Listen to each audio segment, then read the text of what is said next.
श्री राम। चतुर्विंश सर्ग। रावण द्वारा अपहृत हुई देवता आदि की कन्याओं और स्त्रियों का विलाप एवं शाप, रावण का रोती हुई शूर्पणखा को आश्वासन देना और उसे खर के साथ दंडकारण्य में भेजना। लौटते समय दुरात्मा रावण बड़े हर्ष में भरा था।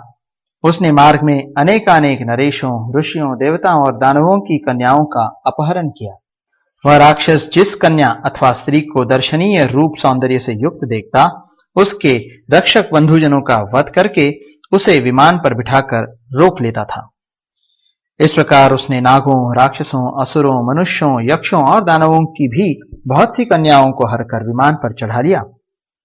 उन सब ने एक साथ ही दुख के कारण नेत्रों से आंसू बहाना आरंभ किया। शोकाग्नि और भय से प्रकट होने वाले उनके आंसुओं की एक एक बूंद वहां आग की चिंगारी सी जान पड़ती थी। जैसे नदियां सागर को भरती हैं, उसी प्रकार उन समस्त सुंदरियों ने भय और शोक से उत्पन्न हुए अमंगलजनक अश्रुओं से उस विमान को भर दिया। नागों, गंधर्वों, महर्षियों, दैत्यों और दानवों की सैकड़ों कन्याएं उस विमान पर रो रही थी।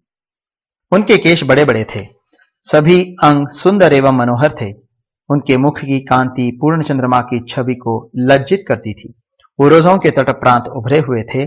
शरीर का मध्य भाग हीरे के चबूतरे के समान प्रकाशित होता था। नितंब देश रथ के कुबर जैसे जान पड़ते थे और उनके कारण उनकी मनोहरता बढ़ रही थी।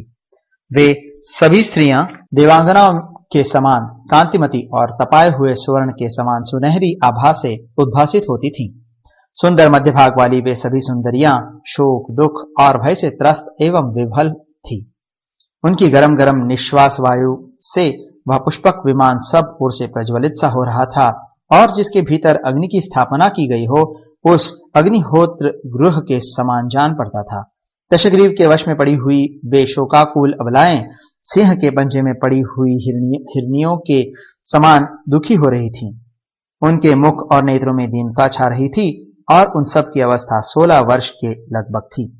कोई सोचती थी, क्या यह राक्षस मुझे खा जाएगा? कोई अत्यंत दुख से आर्त हो इस चिंता में पड़ी थी कि क्या यह निशाचर मुझे मार डालेगा।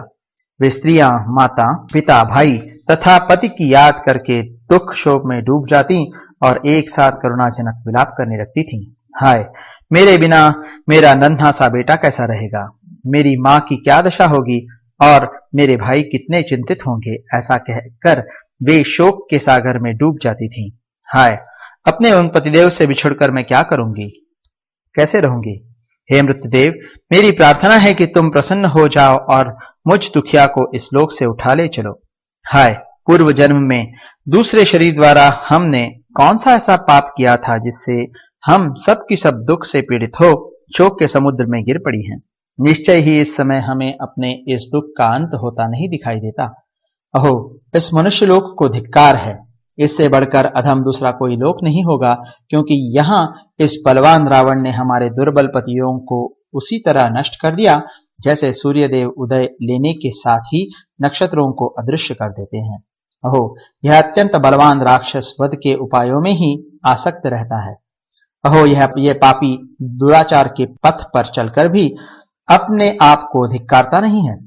इस दुरात्मा का पराक्रम इसकी तपस्या के सर्वथा अनुरूप है, परंतु यह पराई स्त्रियों के साथ जो बलात्कार कर रहा है, यह दुष्कर्म इसके योग्य कदापि नहीं है। यह नीच निशाचर पराई स्त्रियों के साथ रमण करता है, इसलिए स्त्री के कारण ही इस दुर्बुद्धि राक्षस का वध होगा। उन श्रेष्ठ सती साध्वी नारियों ने जब ऐसी बातें कह दी, उस समय आकाश में देवताओं की दुंदुभिया बज उठी और वहां फूलों की वर्षा होने लगी। पतिव्रता साध्वी स्त्रियों के इस तरह शाप देने पर रावण की शक्ति घट गई। वह निस्तेज सा हो गया और उसके मन में उद्वेग सा होने लगा। इस प्रकार उनका विलाप सुनते हुए राक्षस राज रावण ने निशाचरों द्वारा सत्कृत हो लंकापुरी में प्रवेश किया। इस समय इच्छानुसार रूप धारण करने वाली भयंकर राक्षसी शूर्पणखा, जो रावण की बहन थी, सहसा सामने आकर पृथ्वी पर गिर पड़ी।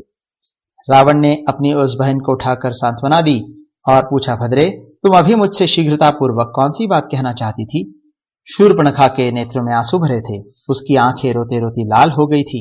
वह बोली, राजन, तुम बलवान हो, इसलिए न तुमने मुझे बलपूर्वक विधवा बना दिया है। राक्षस राज, तुमने रणभूमि में अपने बल पराक्रम से 14,000 कालकेय नामक दैत्यों का वध कर दिया है। तात, उन्हीं में मेरे लिए प्राणों से भी बढ़कर आदरणीय मेरे महाबली पति भी थे। तुमने उन्हें भी मार डाला। तुम नाम मात्र के भाई हो, वास्तव में मेरे शत्रु निकले।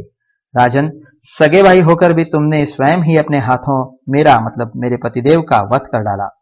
अब तुम्हारे कारण मैं वैधव्य शब्द का उपभोग करूंगी, विधवा कहलाऊंगी। भैया, तुम मेरे पिता के तुल्य हो। मेरे पति तुम्हारे दामाद थे। क्या तुम्हें युद्ध में अपने दामाद या बहनोई की भी रक्षा नहीं करनी चाहिए थी? तुमने स्वयं ही युद्ध में अपने दामाद का वध किया है। क्या अब भी तुम्हें लज्जा नहीं आती? रोती और कोसती हुई बहन के ऐसा कहने पर दशग्रीव ने उसे सांत्वना देकर समझाते हुए मधुर वाणी में कहा, बेटी, अब रोना व्यर्थ है। तुम्हें किसी तरह भयभीत नहीं होना चाहिए। मैं दान, मान और अनुग्रह द्वारा यत्नपूर्वक तुम्हें संतुष्ट करूंगा। मैं युद्ध में उन्मत्त हो गया था। मेरा चित्त ठिकाने नहीं था। मुझे केवल विजय पाने की धुन थी, इसलिए लगातार बाण चलाता रहा।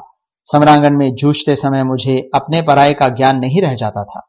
मैं रणोन्मत्त होकर प्रहार कर रहा था, इसलिए दामाद को पहचान न सका।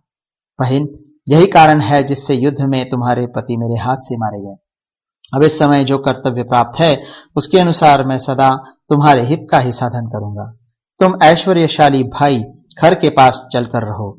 तुम्हारा भाई महाबली खर 14,000 राक्षसों का अधिपति होगा।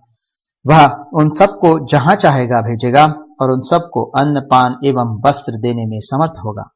यह तुम्हारा मौसेरा भाई निशाचर खर सब कुछ करने में समर्थ है और आदेश का सदा पालन करता रहेगा। यह वीर मेरी आज्ञा से शीघ्र ही दंडकारण्य की रक्षा में जाने वाला है। महाबली दूषण इसका सेनापति होगा। वहां शूरवीर खर सदा तुम्हारी आज्ञा का पालन करेगा और इच्छानुसार रूप धारण करने वाले राक्षसों का स्वामी होगा।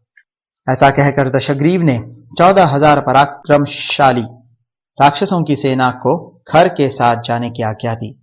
उन भयंकर राक्षसों से घिरा हुआ खर शीघ्र ही दंडकारण्य में आया और निर्भय होकर वहां का अकंटक राज्य भोगने लगा। इसके साथ शूर्पणखा भी वहां दंडक वन में रहने लगी। इस प्रकार श्री वाल्मीकि निर्मित आर्ष रामायण आदि काव्य के उत्तरकांड में 24वां सर्ग पूरा हुआ।